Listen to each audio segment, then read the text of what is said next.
તુલા રાશિના જાતકોને આજે એકંદરે મધ્યમ સમય પસાર થશે.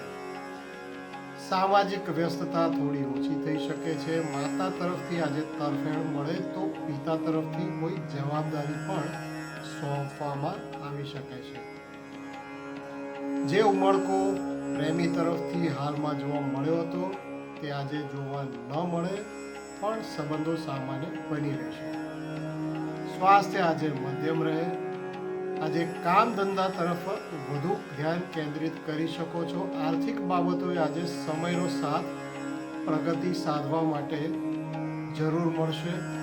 વ્યાપારમાં આવકમાં વધારો થાય તેમજ વધારો જળવાઈ રહેશે. નોકરીમાં કારકિર્દી બાબત સમય સાધારણ જણાય છે. તમને મળતી તરફેણ ઓછી થઈ હોય તેવું અનુભવાય.